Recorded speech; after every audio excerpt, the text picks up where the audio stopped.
What's up, everyone? It's Marion Wallace for Restoring Ghettos Forgotten, and I'm here today with a conversational piece. Well, it's really a continuation of the conversational piece that I had posted not that long ago, and it was really going out to the ladies, and the question I was pondering to the ladies was, could we possibly be the problem? And so this is a continuation of that because I felt like I needed to continue it with all the feedback that I got. If you haven't done so already, please click and subscribe on my YouTube channel for more real talk videos. And but one thing I will say, don't subscribe on my channel to be what do you call those, a troll, because you still will get blocked and deleted.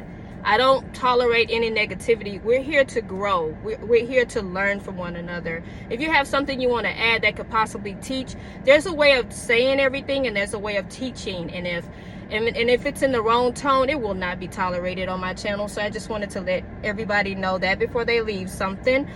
But I'll just go ahead and dive on in. Like I say, it was really for the ladies, and the ladies kind of took well to it. I had one woman that disagreed, but she respectfully disagreed about that maybe it's not our problem, it's really the men, they're badly raised or whatever the case may be. And I just kind of liked it because we all have different perceptions and how we were reared and raised about this sort of thing. So I can't say she's wrong and she can't say I'm wrong, because we all see things differently. But it's all about, if we get to the same result, then who cares how we get there, just as long as we get there. So the women weren't bad about it, and the whole deal was, in order for you to understand this video, you'll have to watch the one before it. But basically, I was scrolling down, and I rarely do this, but when I do, I scroll down my timeline, and some of the people that I engage with or I talk to, I've noticed that there's been more than a couple women on there they're dogging their men out, they're talking about them, they're putting their business out there, and I'm so embarrassed. And I'm like, do you not know it's as bad as you're trying to make this man look, you look even worse, because you won't leave, you won't go anywhere, you're there, that's your guy, you sleep with him every night, you share food, you break bread with him every day, but then you're dogging him. I was like, do you know how badly you look doing that? So that's what the video was about. It's like, don't put your business on Front Street. Take care of that behind closed doors. If you're that miserable or that unhappy, then just leave. I just believe that for everyone. Like, we need to just leave. We don't need to be dogging people out, especially when we're married to these people. I've always said this because I have a real serious problem with men dogging women and women dogging men. And I say this all the time. As soon as you lay down and sleep with a person, that's your equal. No matter how bad or good that person is, that is your equal. So if that person is really that bad, guess what? You picked him, or guess what? You allowed him to pick you. So that's overall your equal. Let's see, what is that? I'm coming from church. I'm real honest about some things, and it looks like I got a little mark here, but sorry about that. When I'm in church and I get the spirit, I'm just all boo-hooing and crying and stuff. So if my makeup seems to be a little smeared, just forgive me, but that's how it is. My pastor had his 47th preaching anniversary today, so that was a really good thing to experience. So please forgive me if my makeup is a little smeared or whatever, but I digress. Let me move forward. So this is the continuation of it. And when I tell you, there have been so many men that's been upset with what I said, and basically it was just a very surface-based video.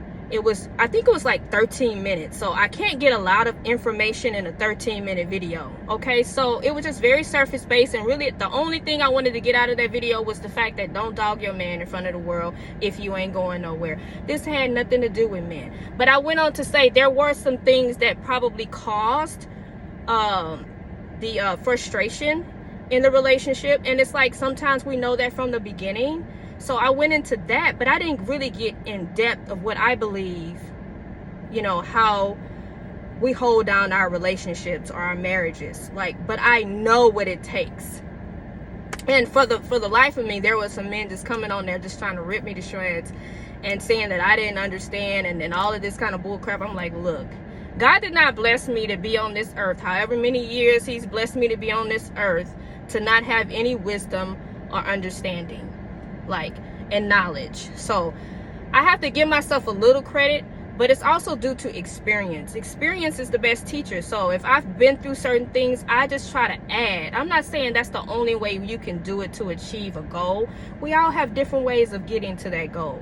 But why disrespect or disregard another person's knowledge or understanding of a matter just because they're arriving a different way? So I'm saying that to the men. Please don't come on my channel being disrespectful. I don't do that. Don't come on my channel trolling me. Like, there are people that are excuse me, my allergies.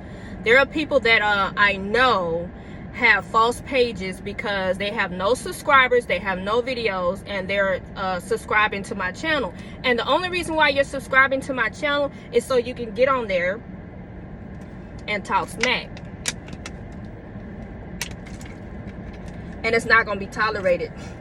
And I never understood men was so like that. Like, I get that from women. Like, some of us women can be catty and stuff like that, but you guys are really shocking me with how argumentative you are and how disrespectful you are towards someone you have no clue. You can't take a 13-minute video or however long it was, because it wasn't that long,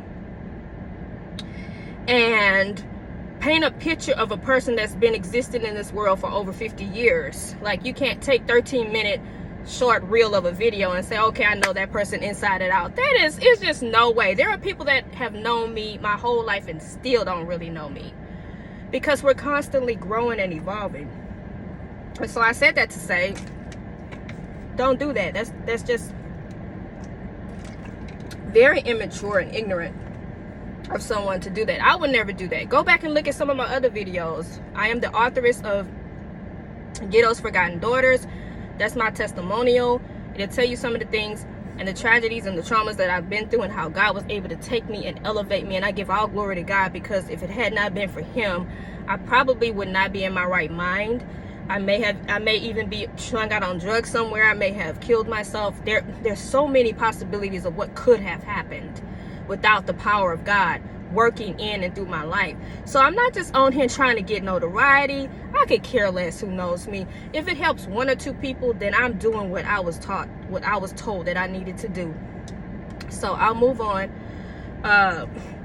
So the guys went on to do whatever, and of course I deleted and blocked them, but they're still making these pages up. And I said, okay, these people must have nothing else to do, so they're just going to continue to do this. So go ahead and do it, but I'm gonna keep blocking you. But I don't have a lot of time. I'm not gonna go back and forth with you. If you decide you think I have zero knowledge or whatever, you have a way. You just have a way with that. But we're not gonna go back and forth. I'm too busy, because I'm actually living my life, taking care of my responsibilities, loving people, helping people, volunteering, working in the trenches, all while I'm trying to maintain my own life. So I don't have time for the bull.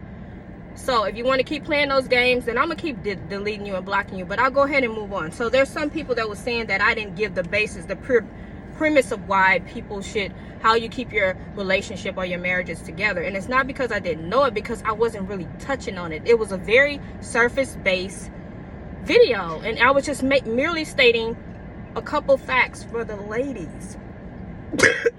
Excuse me. My throat is dry. Sorry I didn't take my allergy pill. I promise you, I'm allergic to earth. Sorry about that. But so it's just for the ladies. But I'll go on to say, I know there are things that are gonna help us get together and stay together, but it's gonna have to start with us going slow. It's gonna have to start with us acknowledging where we're not compatible. The video, I didn't really get into compatibility, but it has a lot to do with why our relationships don't work. It's because some people are just not compatible. We're not. We're attracted to each other. We like some similar things, but our foundational core values are not compatible, and we need to understand. It doesn't matter how much you're attracted to that person and you want that person. If you're not compatible, that relationship, 9 times out of 10, it's not going to be fruitful, and it may not last long, because you guys are just really not compatible with each other. And I'll go on to say that, you know, we have to have, I said something about communicate.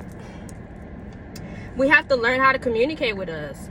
And that takes both partners. We have to be great communicators. We have to be intentional about what it is we want from one another. You don't just go in and say, well, let's see what happens. No, you're intentional about what you want out of a relationship. And you show appreciation to the other person and show the person that you're grateful that they are in your life and that they're making a healthy contribution to your life. So you always want to appreciate your partner. And then there's acts of service. There's certain acts of service that each and every one of us needs. And so we have to understand what acts of service our partner needs in order for us to fulfill our end. We have to be selfless. We have to put our mates before ourselves. And then if they put us before them, then it all kind of works together. It's a synergy. We have to take accountability and responsibility for when we do mess up, because we're going to mess up. We're human. We're not perfect. So we're going to have things about us that we need to correct in order for us to build a stronger bond. We have to provide emotional support. Like, for instance, ladies, we can't just expect for our men to provide us with emotional support. They need it too. They go out into the world every day trying to be the best that they can be for their families and their wives and their significant others. We have to be supportive too. It's not just about us, just us. So these are some foundational things. We have to forgive each other. We have to share. We have to have perseverance.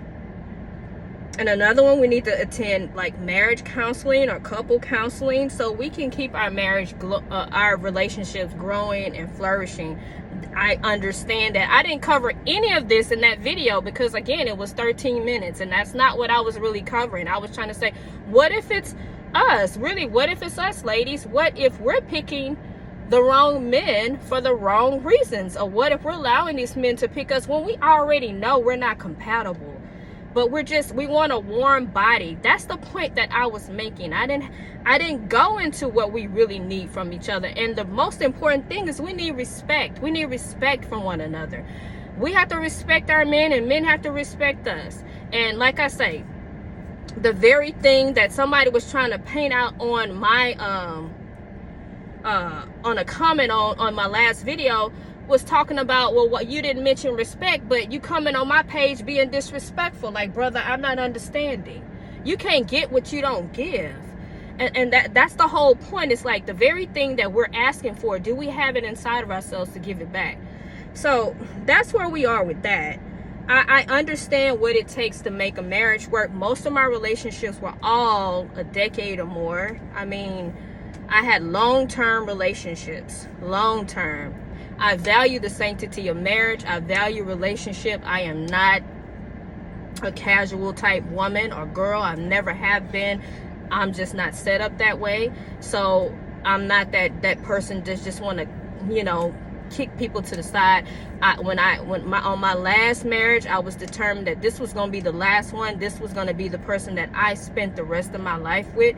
But again, we weren't that compatible. We loved each other.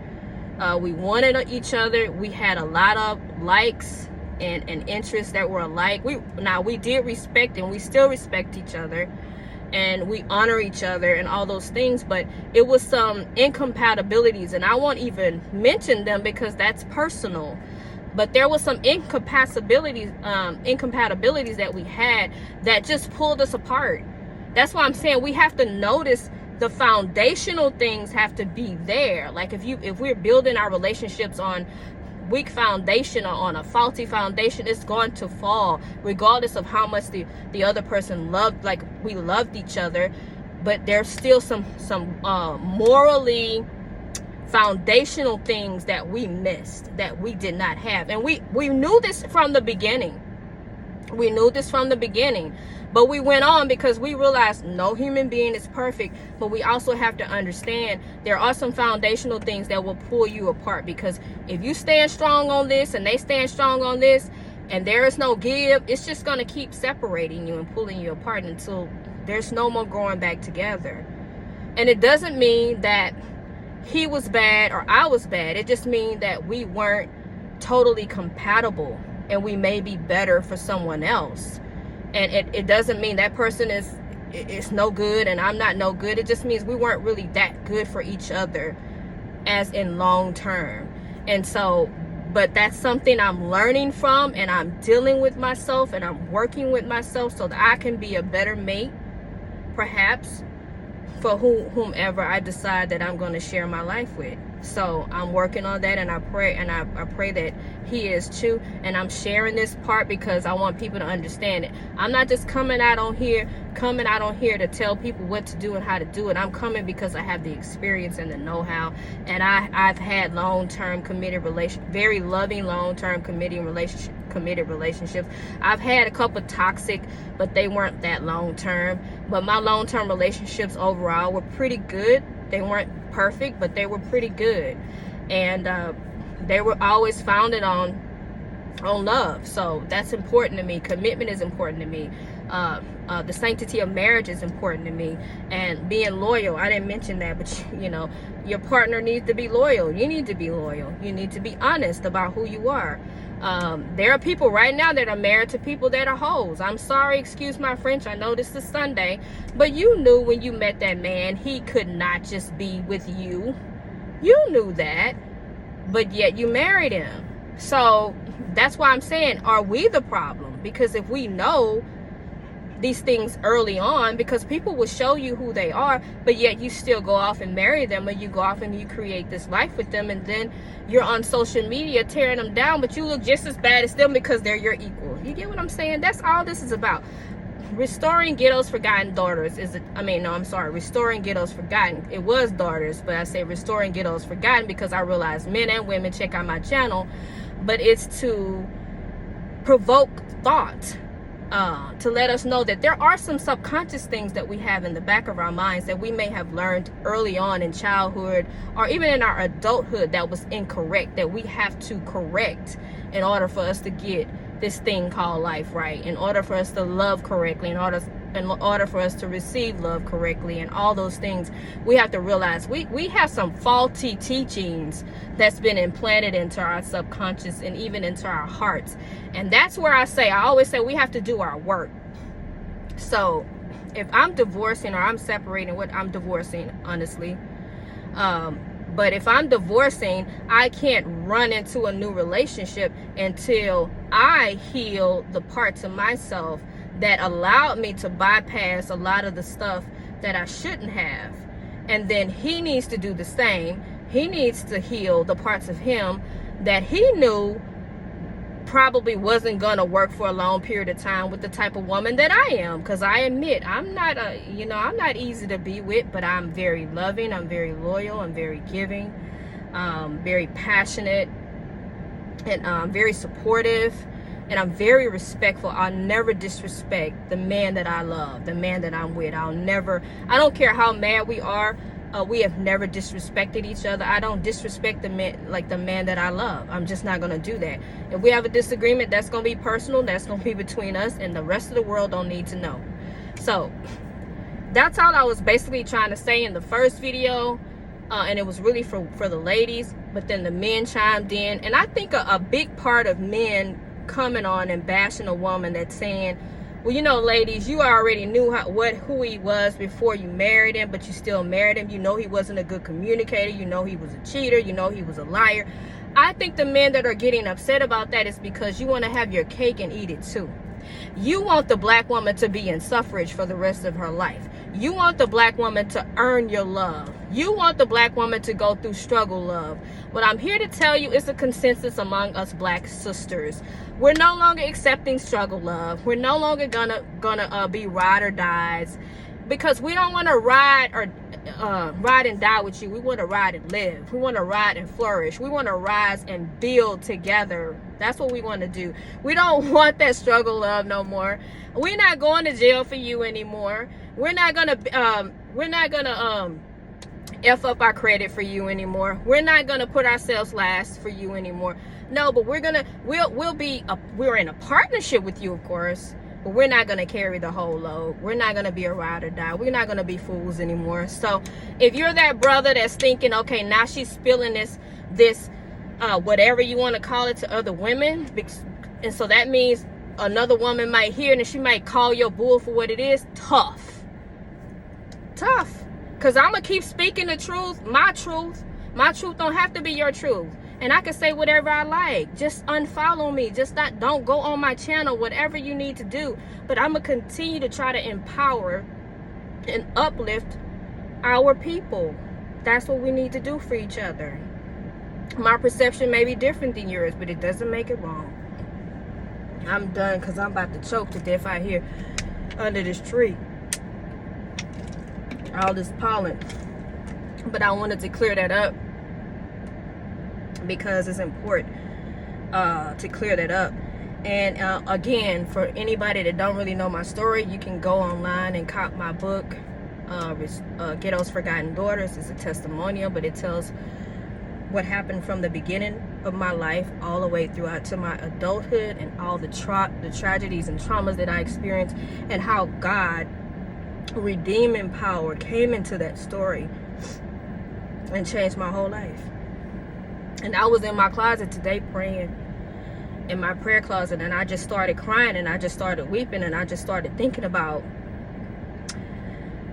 how invisible I felt, and how empty I felt, and how I think about some of the people that went through the similar things that I went through, and how they've given up on life, or they're no longer here, or they're in prison, or they're dead, or they're out of their minds, they're strung out on drugs, all of these bad. And I say, Lord, thank you for keeping me, because I know I didn't have to be in my right mind.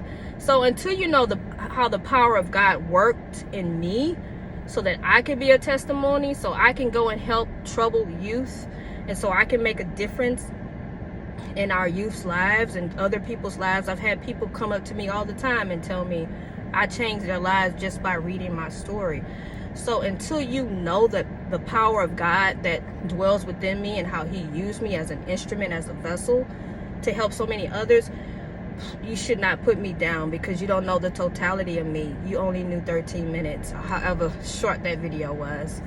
And it's still just like 22 minutes right now. I don't make long drawn out videos. I don't have that much time. Like right now, I'm sitting in the outside the grocery store. I need to go in here and get some food for my wolf pack, because I have a house full. Even my grown children seem to come back home. I love them. Wouldn't have it any other way. But I'm too busy. I got 2 businesses. I have a ministry. I have an outreach program. And then I'm trying to balance my life, and I'm trying not to lose my mind, because I'm doing this balancing act. So it's not easy, but I don't have a lot of time to be on here. So the time that I do, I'm on here, it's because I really care, and I want our thought processes to change. I hope to provoke thought, because that's where it started for me. Until I changed my mind, I could not change my life. It didn't matter how many people prayed for me. It didn't matter how many people encouraged me. I had to change my mind and my thought processes. And when I started taking accountability for the stuff that I was doing wrong, that's when my life changed. So that's all I'm trying to do. That's it. I'm done. But I always like to correct some things that may have been taken the wrong way or whatever. But it was never intended to bash men or women. I was just saying, hey sisters, maybe it's us. I mean, sometimes women, we aren't right. Sometimes women, we have this idealism that the man is supposed to be accountable for everything, and that's not true. We should be partners. We should help each other out. So it could be women, and it could be men. But until we come together and love each other and respect each other and create the synergy that we need so that we can succeed, it's not going to happen for us. We're blaming each other. So again, I'm done.